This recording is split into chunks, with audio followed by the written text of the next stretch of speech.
So what's going on? I mean, been a kind of a slow news week. Oh my God. Is this like that? Is this the beginning of the end? Is this it? I don't know. I do want to say, I want to keep it short today because I know right now the appetite for let's tune in to what a couple of middle-aged white guys have to say is not real hot. I don't know that we're the best messengers for anything right now. Yeah. No, so I was thinking about that, actually, the exact same thing. And, it's like, where's our proper space, right? Because I think both of us, want to be allies, but how do we best express it? So, yeah, I kind of struggle with that. What are your thoughts? Yeah, I think the best thing that white people can do is take a beat and listen and ask yourself some questions before you say anything. I see a lot of people, mostly on Facebook. Facebook is the the gathering grounds for aggrieved white people. But I've seen a lot of white people who sort of reflexively defend Target. I don't know what it is about Target specifically, but white people are very enthusiastic about Target.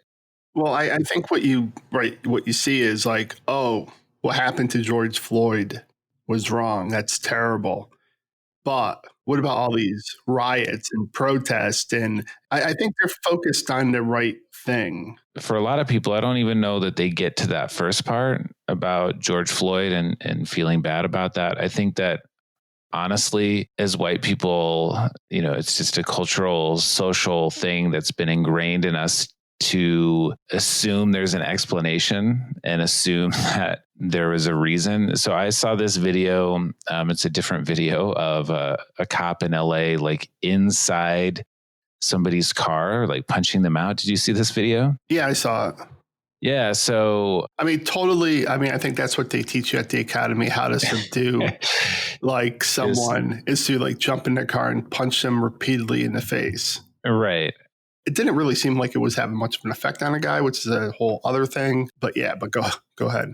Well, yeah. So I wanted to find out what is this about? What was this stop about? And in some ways it's good to, in the days of social media and 30-second clips, to keep an open mind and try and get the facts before you spout off. And so I wanted to figure out what this was. So I looked at the article, and I guess it was a stop over tinted windows. But the point is, I guess, I think that desire to get to the truth and to find out the full story for a lot of people falls the other way into, I'm assuming there's an explanation and that the cop is right. It's just it's a reflexive thing. It's not like a Klansman, I'm wearing a hood and I'm going to a rally type of racism. It's just ingrained in us. Whereas I think a person of color or a minority would look at that video and understand from their lived experience that there doesn't need to be an explanation and there doesn't need to be more context, right? Right. And I'm hoping in the introduction that you tell people who may be listening to this a year later what we're talking about. Oh, right. Nobody's going to listen to this in a year. Nah, you never know. But when I look at the two main incidences at this week, and I think they're both this week, with George Floyd being murdered, and then the other one with Amy Cooper in Central Park, the lady who called the cops on an African-American man because he wanted her to put her dog on a leash. She told him, I'm going to tell the cops that an African-American man is threatening me. And she did just that when she called 911. When you look at that, those are two very different types of racism, right? One is a police officer acting under the color of law, which is frightening. But the other one is likely, I would say, more dangerous and more insidious because it's not as in your face. And sometimes when things aren't as in your face, more subtle, I think they're harder to dismantle. Here we can say, okay, well, those cops are fired, maybe even prosecute those cops. They're convicted and whatnot. But does that stop the Amy Coopers of the world? Does that stop the systemic problem that was there? It's something that needs to happen, right? right now, only the cop with the knee on the neck has been arrested. The other three cops should definitely be arrested. They should all be charged. They should all be convicted, from my viewpoint, and they should all be in jail. But does that alone stop the problem? No, it's a good remedy for that one problem. But Amy Cooper's of the world, I guess she was a Democrat.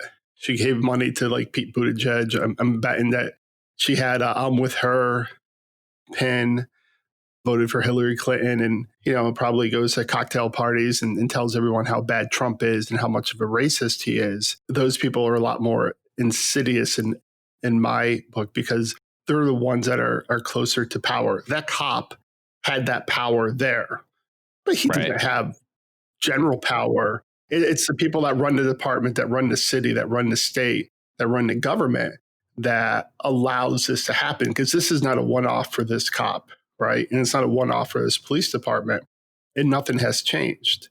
So and that's because of people like Amy Cooper. Right. In a general sense. And they're related, because Amy Cooper was calling and making that report with the understanding of the types of things that happen when those reports are made. I mean, she was aware of the general George Floyd type of response that could have happened, given that she was calling the police and screaming like a banshee about, a made up assault. So in that sense, they're related, right? And yeah, I really do think if you're a white person, take some time to talk to friends or family who might be Hispanic, Latino, African American, and just ask them how these things make them feel and how their lived experience is filtered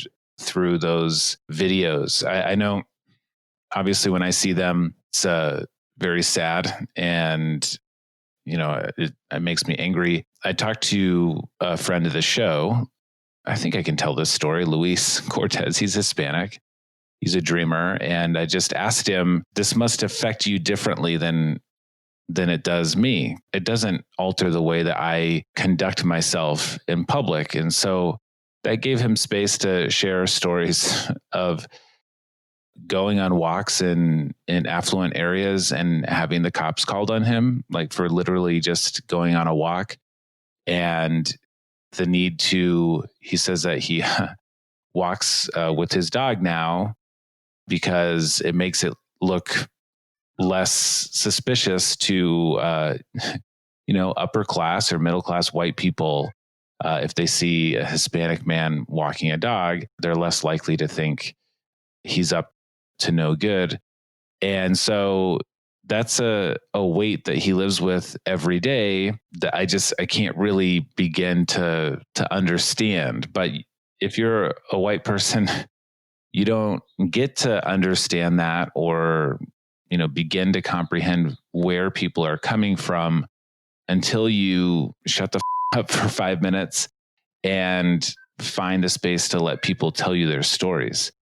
And I think that if you're a white person, I would encourage you to ask those questions or talk to people about that. And honestly, I'm from a rural area where a lot of people I know, a lot of people I grew up with, do not have friends or family or even acquaintances who are African American, and not by choice, but just, well, that's a whole complicated question, I guess, but because they're from towns that are 98 or 99% Caucasian. And so for those folks, you've got to go out of your way to spend a couple of days or weeks or months or years just listening and not sort of reflexively assuming there's a good explanation for the violence against Black people and reflexively defending your local Target. Like, take a break. Yeah, Target has insurance.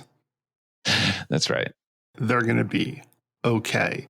I have a couple different thoughts off of that.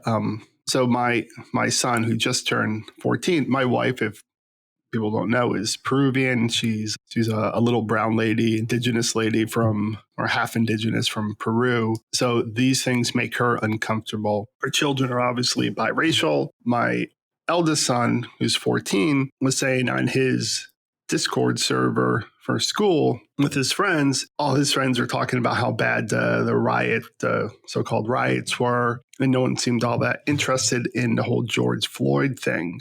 And my wife is like, well, all your friends, little white, like Becky's and Dylan's or whoever we call, Ken's.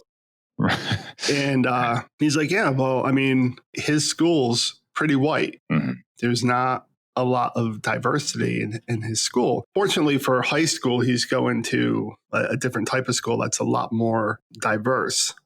It's not in our town. So I'm trying to get those experiences that, at least I think's important to people. And the kids in his school, there's only a handful at most of African-American kids that go to his school, even less Latinos. So they don't have that experience. But the thing about Target that gets me, and I think one of the fundamental poisons in our country is our obsession with property rights. And not to sound communist or socialist or whatnot, but our obsession with property rights is insidious, and we really need to get away from it. And that's one thing I see that plays clear, that people are, like you say, they're so much more concerned about what's going on with these businesses than what's going on with the human beings. But it is nice to see the concern for Black neighborhoods by white people. Right. Totally. The only concern for Black neighborhoods by white people is when these things happen, and they can use it really just to paint people of color in a bad light. But have you noticed like the riots and who seems to be kind of leading a lot of the property destruction? Yeah. Well, there are some indications that there may be agent provocateurs, people coming in either potentially from law enforcement, or there are some groups that when things like this happen, they come in just to smash things up, and they're not actually interested in the underlying cause. So things like that are definitely happening, and people should be aware of that dynamic, that if in a lot of these videos, there's protesters begging people to stop smashing windows and to, trying to figure out who they are and identify the people doing the property damage. So, it does seem like overwhelmingly the protests have been very peaceful in that regard with, these outliers. Well, and also you do see some police officers engaging in tactics that seem to be made to inflame. If you saw in Brooklyn, the cops were walking down the street and there's one young lady just standing there and she was violently pushed to the curb. She's now in a hospital. Let's say she was standing in the wrong place. Mm-hmm. I don't think she was, but let's say she was. The guy who pushed her looked to be over 6 feet tall and looked to be, a good real 230 pounds, not like a Trump 230 pounds. But he looked pretty big and pretty muscular. And he used all his force to push this girl into the curb. Right. When a little forearm, step aside move would have done the trick. Right. But why do they do that? They do it because he's an ass. Maybe he's clearly an ass. But it seems like a lot of these tactics are really made to inflame and cause conflict. And lots of times it works, sadly. It reminds me of a little bit of the Tamir Rice case. I think that was in Cleveland, right? Maybe Cincinnati. I don't remember. But he was a 12-year-old boy who was playing in a park with a toy gun. And I don't know if you remember being 12. I think he was 12. One of the main games I remember playing growing up was, we just called it guns. This is another problem with American culture, probably. But we Cowboys and Indians was just when I was a kid. Yeah, my friend Tim had down the street had all kinds of toy guns, and the game was just you run around and you, I guess, shoot each other. I don't know. This doesn't sound very fun as I'm retelling it, but it never occurred. It was fun. I remember it being fun. Yeah, it never occurred to me or anybody else in the neighborhood that a cop would roll up on us and just start shooting. But that's what happened to Tamir Rice. And then there were stories afterwards about how the cop had been very stressed and had apparently some sort of stressful call either the day before or, something had happened where he was, he had what do they call it? A hairpin or a hair trigger because of the stress. And I just think like these are terrible excuses. Like, lots of people have stressful jobs. It's stressful to work in customer service or, as attorneys, our jobs are very stressful. And if we punched out a client or murdered them with a gun, it wouldn't matter how stressed we were. Now, hold up. What if they sent us 30 pages of documents that we needed by cell phone, by JPEG, one image at a One time? at a time? To your cell phone at 5 a.m? Yeah. Well, okay. So there might be some cases where we could justify murder. That's point taken. Yes. But anyways, the point is like, we're constantly being told how hard this job is and how difficult this job is. And I understand that. But if it's too hard for you, then you shouldn't be there, which leads me to one of the points I wanted to make. My first point is white people be quiet and try learning for a little bit before you spout off. And then the second point is a lot of this could have been avoided if police would simply self-police. And I think that, one of the big problems I see is that whenever one of these things happens, you never hear criticism or any type of, there's never any type of substantive discipline from within the ranks. It goes the other way. They rally around their own. And I think we see a similar dynamic with attorneys. Attorneys have bad reputations. And I think at least some of that does come from our disinclination to file bar complaints or to police our own. And then even when people are disciplined, oftentimes you see the bar association kind of going easy on some people. And so it can go the other way. I know in immigration law, oftentimes an immigrant's last option is to blame the lawyer. And so there can be some lawyers who file frivolous bar complaints, and that's something that shouldn't happen, obviously. But I've seen attorneys who go the other way, who will refuse to file a bar complaint, even under the most egregious circumstances, because they just don't do that kind of a thing.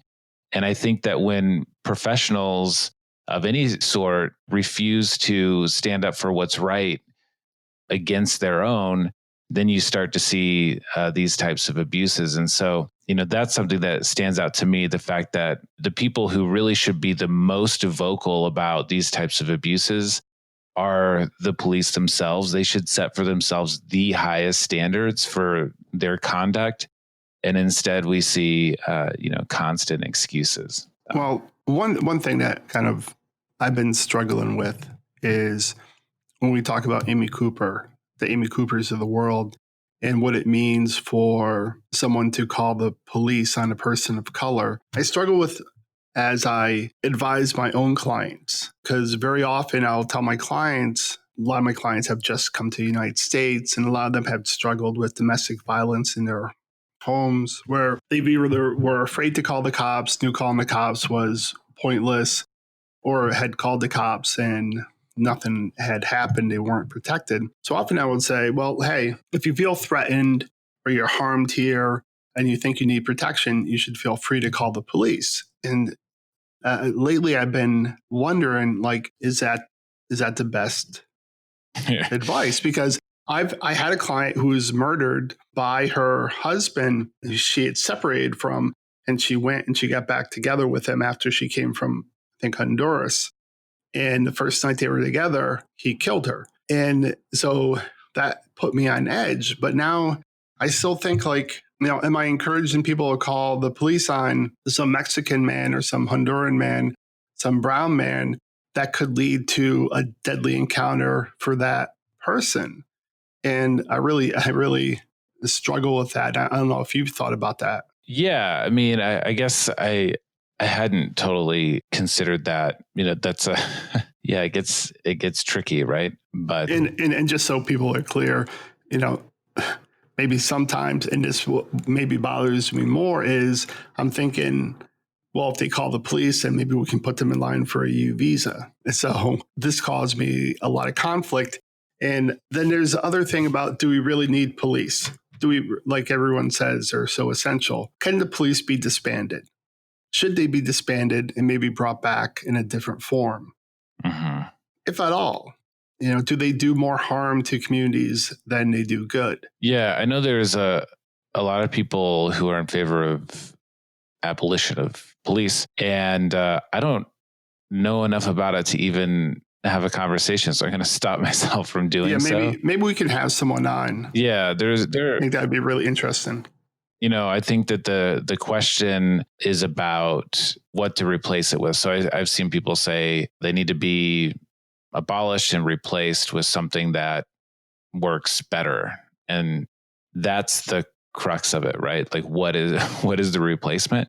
Because to me, it's a little bit like talking about open borders. Most people, it's just a non-starter. It's almost like our brains are just not programmed to understand what that even means. And so until you can fully articulate what the alternative is or the replacement, or what a society looks without those things that we assume are there, it's just sort of a non-starter. But I know there's people who've written books about it. We should have somebody on to talk about what that would look like. But I think it's important to investigate those things, learn about those things. Maybe you don't come out that we should abolish the police, but I'm sure within that topic, that genre, there are good ideas, right? Yeah. I think the ultimate problem is that the mindset, the type of person that lots of times that becomes a law enforcement officer, unfortunately, is the type of person that is going to commit these types of abuses, right? Right.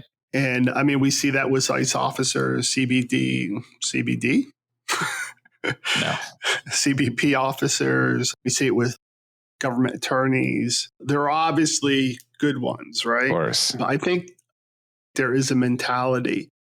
But like you're saying with the lawyers, often even the good ones have enough of that mentality that they're not going to go against the bad ones because they're kind of in a club. And right. You see that with sports fans, right? A rabid, for the Portland Trailblazers, you love them. You're going to overlook some of your players' foibles, right? That you might not look if they played for the Lakers. And that's just, I think that's human, right? Right. Because that's your team, right? I don't know. I'm not saying anyone on the Portland Trailblazers has any bad personality traits except Whiteside. I'm kidding. I actually think he's probably a very nice gentleman. So okay, good. Thank you.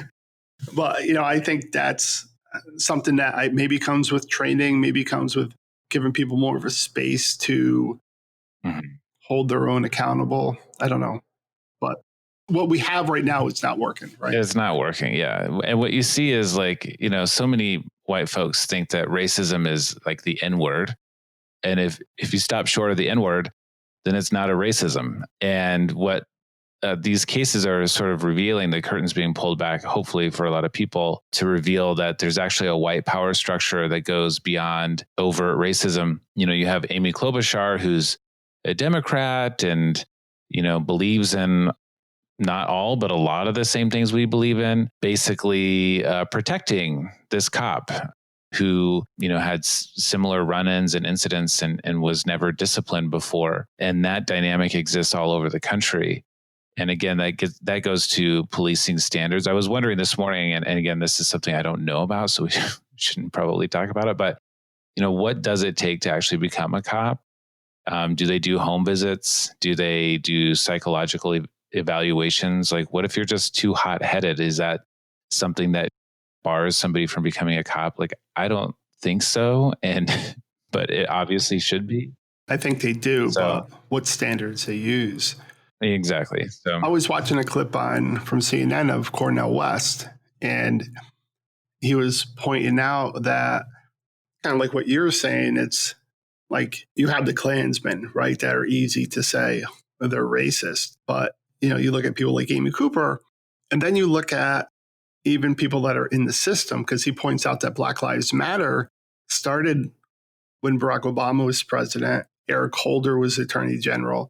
Jay Johnson was the head of the Department of Homeland Security. So the president and the two top law enforcement officers in the country were all African American. Yet that's when Black Lives Matter started. Mm-hmm. You look at someone like Kamala Harris and what she did as a prosecutor. So it's beyond just representation at the highest levels. Right. Yeah. It's beyond that. It's systemic. And I don't know. I mean, I'm not all that in love with this country anymore. Wow. What about the troops, though? You're still with the troops, right? No, I'm not with the troops.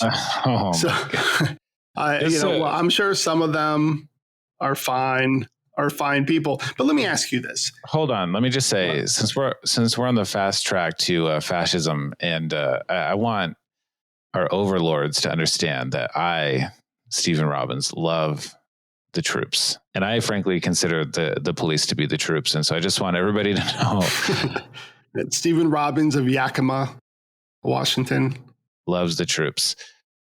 No, seriously. Let's say you were plopped down onto the earth. Mm-hmm. You spoke all the languages of the world. Okay. Sure. So language was not an issue. You had no family ties. You had no friends. Well, you don't have any friends, but so you don't have any family ties. Okay. So you had nowhere to draw you to go. Mm-hmm. And you did your research on all the countries. Mm-hmm. Would you pick the United States? Yeah, probably. I'm going to lean no. I got a couple more places to visit, but I'm leaning pretty heavily no. But listen, I think maybe to put a bow on all of this and to wrap it up, I mentioned earlier, if you are a white person, take some time to not talk and just to listen. And then for those of us who do listen, I think it's important also to stop and revisit some of the conversations we've already had and really spend some time in that space and think about what it means.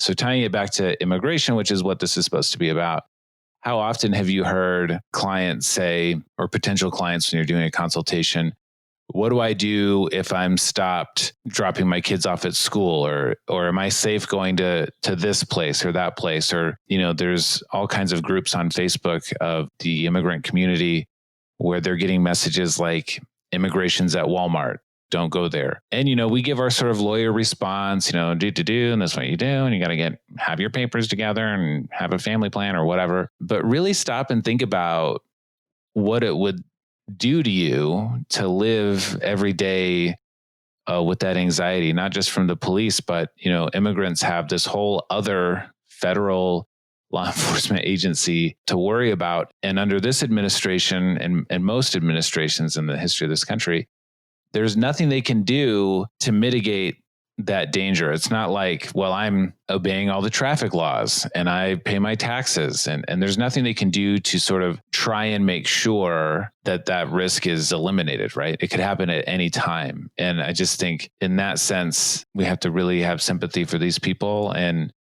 do what we can to get rid of these types of power structures they're just evil. Yeah.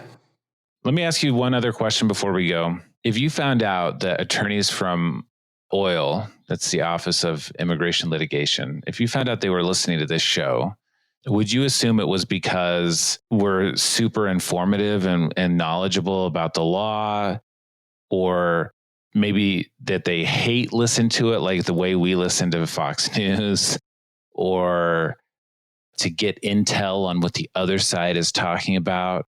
What would be the reason you think that attorneys from OIL would listen to this show? Well, it can't be for entertainment. So we'll cross that one out.